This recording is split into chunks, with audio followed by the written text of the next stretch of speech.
Hello everyone, welcome back to the results for the next Patreon playthrough. So, we have 6 options this time. The C Will Claim Everything was a pretty fast one, so we got to get to the voting pretty quickly. I think C Will Claim Everything was like, what, 13 episodes? And I might have missed a day of it there, so about half a month that one took. Which is pretty speedy compared to some of our other ones, so we'll see what we are going to be playing this time. So, like I said, 6 options to get started. First is Season a Letter to the Future. Leave home for the first time to collect memories before a mysterious cataclysm washes everything away. Ride, record, meet people, and unravel the strange world around you in this third-person meditative exploration game.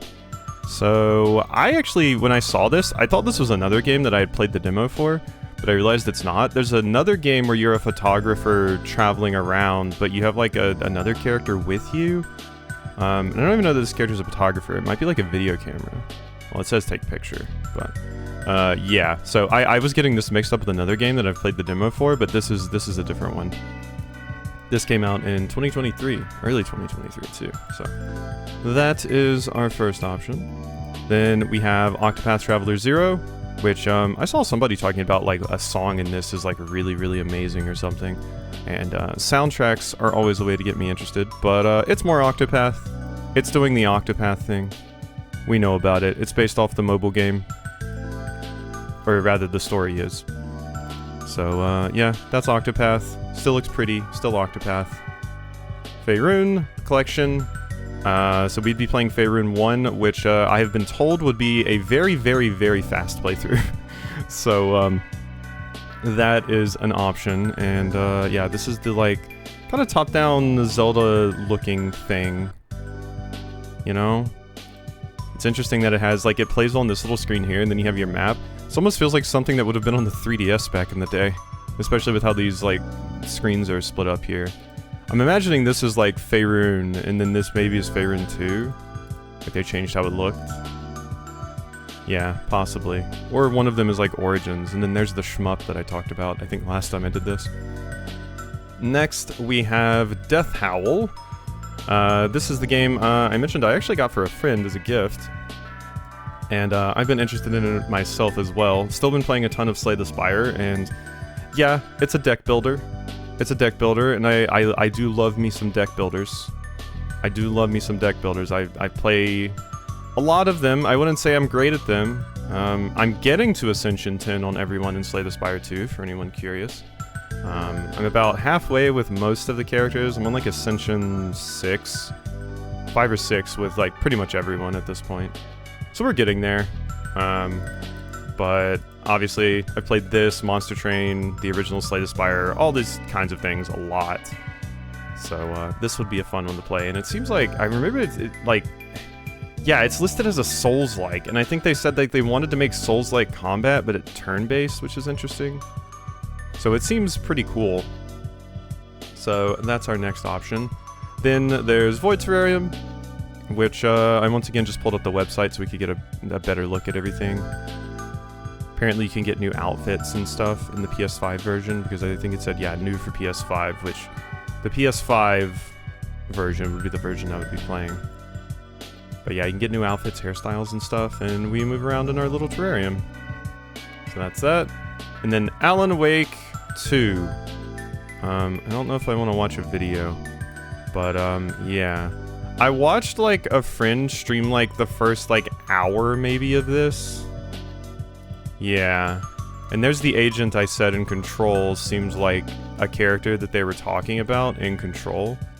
This FBI agent here, who I believe is your main character for a good portion of the game, but obviously it looks like he plays Alan at some point too.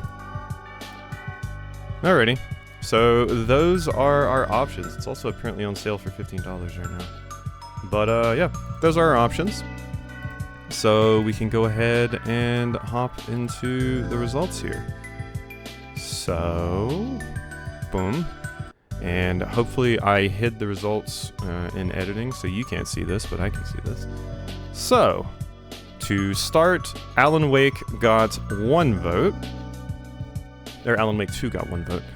Void Terrarium ++ got 2 votes, Faerun 1 got 2 votes, Octopath Traveler 0 got 4 votes, Season: A Letter to the Future got 6 votes, and Death Howl got 8. So this was actually pretty close between Season and Death Howl for the majority of this, I would say.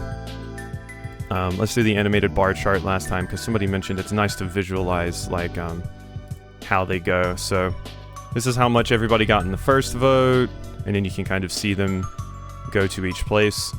We also have 2 inactive ballots, so it explains right here. On round 5, had 2 votes with no choices left, which this basically means that someone didn't rank up to a 5th option. So they didn't put like their 5th most preferred one. So what it means by inactive ballot is their vote didn't get added in because they didn't have one for the 5th round, basically. So that's what happens if you don't like rank, you know, at least like 5 or 6 of them or all of them. Like, obviously we're gonna get to a point where there's just gonna be too many for you to rank every single one, because how can you say there's a difference between your 19th and like 17th most wanted game? That's where it starts to get really weird. But yeah, so that's what the inactive ballots means. That just means like somebody's choice got taken out and then they didn't have like a follow-up choice for it to put somewhere. But yeah, so if we go back to round 1, so you can see this is how many round 1 votes everyone got. So Octopath, Season, and Death Howl were pretty close. I think Octopath was in 2nd place for a time. Then we got rid of Alan Wake, and Alan Wake person's 2nd option was Void Terrarium. And then Faerun, the people that voted for Faerun first, their 3rd options were Death Howl and Season. And Void Terrarium gets taken away, and then you get moved over. So a lot of the Octopath Traveler people also voted for Death Howl, so that's how we ended up getting here. So yeah, on round 5, Death Howl had 57% of the votes. I do like the extra little bit of percentage that it gives here on this version, as opposed to like the just interactive bar chart here. Like, this one looks nicer, but this one gives you so much more information. And yeah, you can do like, what's Path to Victory? Oh, interesting. Yeah, gain 2 votes from Octopath, gain 1 from Terrarium. Okay, yeah. So they have a lot of different things. I don't even know what a Sankey diagram is. What in the 9 is this? Oh, okay, I see. It like connects the lines with like when it gets voted out, it shows like a little line to where it went. Basically, like where your votes went. That's interesting. It's very trippy looking. But yeah, more just various different ways to visualize it. But yeah, Death Howl. I don't believe Death Howl will be too long. It'll probably be a little bit longer than the Sea Will Claim Everything, but it won't be a Control or an Octopath, so we'll probably have another vote this month, quite frankly. I don't see it taking too terribly long. So, alrighty, hope you've enjoyed, and I'll see you tomorrow for Death Howl.